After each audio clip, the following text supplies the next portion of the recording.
که انجام داد دقیقی محمد جلیمی به زیر تو دقتی به تراکتور تو گیر شد همون شعبانی برسنده به رشبورد اشتباه کردن در تو گرفتن باسن بکنه شمس زن علی آزاد زنش اینجا تادوش شاید دست داد کماکان ثابتی راست ارسال به درون محمد جلیمی بازیکن تراکتور توپو میگیرن با سطح بلند بازیکن شمس زن این با توپ گرفتن برای محمد جلیمی مشتاق فخریان کماکان ثابت راست ارسال ارسالی رو انجام داد مشتاق فخریان و توپ کورنر رفت موقعیت خطرناک بازیکن شمس‌آذر رو محمد نادری به کورنر فرستاد چه حرکت زیبایی رو انجام داد مشتاق فخریان مهاجم ریزنقش و تکنیکی تیم شمس‌آذر رو اینجا محمد نادری و ضربه سختی به کورنر فرستاد اصلا میکنه پرتاب هست برای تیم شمس‌آذر علی آزادمنش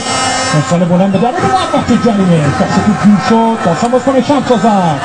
ارسال به درون محمد جلیمی محمد نادری تو اثر گذاشت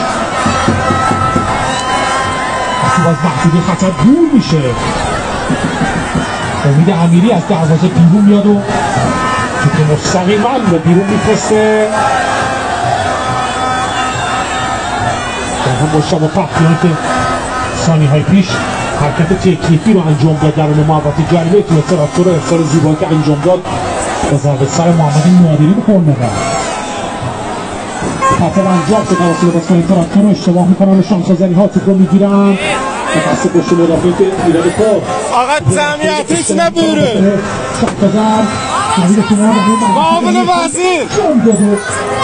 توپ سریعا به بیرون میره انجام داده بازیکن شمس‌آذر توپ سریعا به بیرون رفت ببینید شما در نمایه اینجا بود که عباس حبیبی به خود شخص سال انجام داده سریعا به بیرون رفت دوستlar معاون وزیر جالب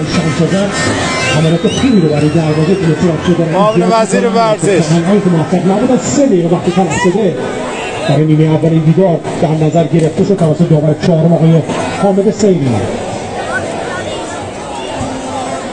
معاون وزیر جالب